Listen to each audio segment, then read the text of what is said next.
बिहार हो या उत्तर प्रदेश, यहां बहने वाली गंगा में लावारिस शवों का किनारे मिलना बदस्तूर जारी है। कोरोना के वक्त ऐसा होने से लोगों में कई तरह के डर और भ्रम भी पैदा हो रहे हैं, जिसकी पड़ताल भी जरूरी है और उन्हें दूर करना भी, क्योंकि ये ज्यादातर इलाके ग्रामीण हैं और यहां अफवाहें पंख लगाकर फैलती हैं।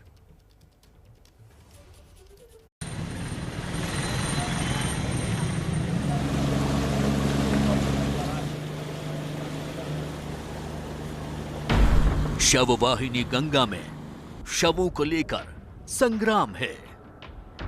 बिहार और उत्तर प्रदेश परेशान है। गंगा में बहते शवों को कुत्ते नोच रहे हैं। नदी की धारा में लाशें बह रही हैं। शवों को लेकर घाटों पर आने वाले जल प्रवाह न करें। इसकी जागरूकता के लिए प्रशासन ने नाव पर अपने कर्मचारी लगाकर अनाउंसमेंट कराने की व्यवस्था की है। माइक और स्पीकर लेकर सरकारी बाबू घोषणा कर रहे हैं कि लोग जल प्रवाह न करें। ऐसा करने वालों से आग्रह किया जा रहा है कि लोग अगर सक्षम नहीं हैं तो पैसों की किल्लत से शव नदियों में न बहाएं। फिर भी कोरोना काल में गंगा में जिस तरह से लाशें बह रही हैं, उसको लेकर ये सवाल भी खड़े हो रहे हैं कि कहीं कोरोना संक्रमितों की लाशों को प्रवाहित करने से पानी के जरिए कोरोना और न फैले। लेकिन जानकार ऐसी आशंका से इनकार करते हैं।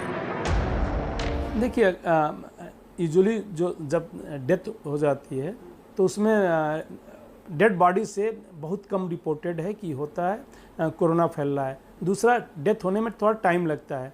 जो वायरल का मल्टीप्लिकेशन शरीर के अंदर होता है वो फर्स्ट 7 डेज तक ज़्यादा रहता है, तो अप टू 10 डेज हम मानते हैं कि 10 दिन तक रिप्लिकेशन अच्छा होता रहता है।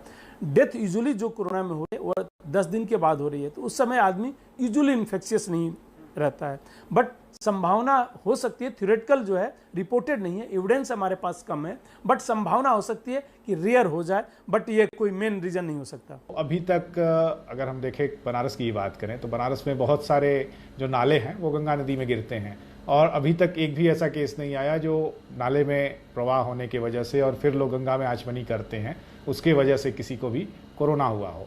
और अगर हम कोरोना के ट्रांसमिशंस को भी देखें तो कोरोना का ट्रांसमिशन जो है वो एक पर्सन से दूसरे पर्सन तक तभी आता है जबकि या तो ड्रॉपलेट्स के थ्रू आएगा, जब वो बात करेगा, जब वो स्नीज करेगा या वो कफ करेगा। कुछ लोग तो ये तक सोच रहे हैं कि गंगा की मछलियां भी संक्रमित लाशों को खाकर वापस इंसानों में नए रास्ते से कोरोना संक्रमण कर सकती हैं। क्या ये सच है?